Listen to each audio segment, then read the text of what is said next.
ایک انہی بہن نے کہا ہے کہ کوئی بڑی چیز جیسے کارپٹ وغیرہ ہے وہ بعض اوقات ناپاک ہو جاتا ہے تو ہم پھیلا کے اس پہ پائپ سے پانی مار دیتے ہیں. اب اتنا ٹائم نہیں ہوتا کہ اس کو لٹکائیں پھر پانی ٹپکنا موقوف ہو پھر دوبارہ دھوئیں, تو کیا حکم شرع ہوگا؟ دیکھیں اگر کوئی بہت بڑی چیز ہے جیسے کارپٹ وغیرہ, اور اس کا حل بھی میں نے لکھا ہے کتاب میں, تو یہ یاد رکھیے کہ ہمیشہ چیز کو پاک کرنے کا شریعت کی طرف سے مطالبہ نہیں ہوتا.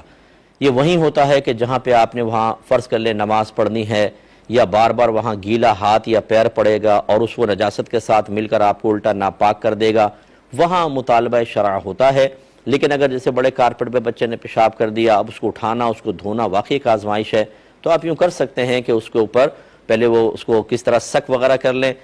کپڑے سے یا کسی چیز سے, اس کے بعد اس پہ وہ آپ پاؤڈر وغیرہ ڈال کر اچھی طرح مل کے اس کو دھو لیں. یعنی دھونے سے مراد اس کو اچھی طرح پانی میں ڈالیں اور وہ کپڑے سے سک کر لیں. اب یہ شرعی لحاظ سے پاک تو نہیں ہوگا لیکن اسمیل دور ہو گئی, ٹھیک ہے نا, پہلی بات یہ.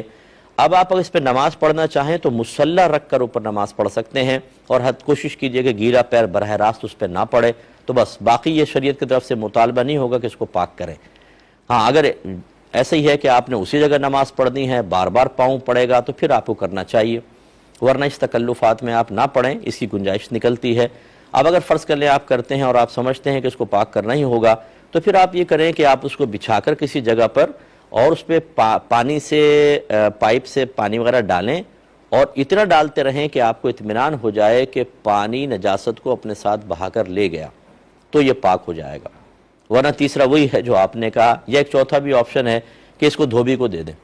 اور دھوبی کو کہہ دیں کہ بھئی ذرا اچھی طریقے سے پانی بہا دینا اس کو دھوتے ہوئے. تو یہ بڑے بڑے ان کے پاس واشنگ مشین یا بڑے بڑے اسپیسز ہوتے ہیں, وہاں بچھا کر یہ اچھی طرح پہلے اس کو مطلب پاؤڈر وغیرہ لگا کر خوب اچھی طرح برش وغیرہ مار کے پھر پانی بہاتے ہیں. تو امید ہے کہ انشاءاللہ جب آپ تنبیہ کر دیں گے اور وہ کہہ دے گا کہ ہاں ہم نے پانی بہا لیا, تو انشاءاللہ آپ کے حق میں وہ کارپٹ وغیرہ پاک ہوگا.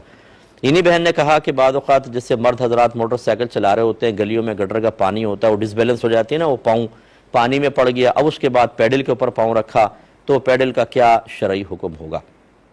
دیکھیں ابھی جو میں نے اصول بتایا یہاں پر بھی آپ کو کام دے گا. پیڈل پہ آپ برہنہ پا تو کوئی بھی نہیں بیٹھتا, ٹھیک ہے نا, ننگا پیر تو نہیں رکھتا ہے, جوتے پہنے ہوتے ہیں, اور پیڈل پہ نہ کوئی نماز پڑھنی ہے نہ آپ گیلا پیر اس کے اوپر رکھیں گے, تو مزید ناپاکی کے امکانات بھی نہیں ہیں. تو پھر پیڈل کو پاک کرنا کوئی فرض یا واجب نہیں ہے کہ آپ مثلا اگر آپ ایک گلی سے گزرے جس میں گٹر کا پانی تھا, ٹائر گٹر کے اس میں ہو گئے, اب آپ گھر پہ لا کے ٹائروں کو پاک کر رہے ہیں, کیوں کر رہے ہیں, کس وجہ سے کر رہے ہیں؟ ہاں اگر اسمیل بہت زیادہ آ رہی ہے اور تکلیف ہو رہی ہے, اسمیل دور کرنے کے لیے کر لیں, لیکن یہ ذہن بنانا کہ ہمیں اس کو پاک کرنا چاہیے کوئی ضروری نہیں ہے, آپ اسے ویسے ہی چھوڑ دیجئے.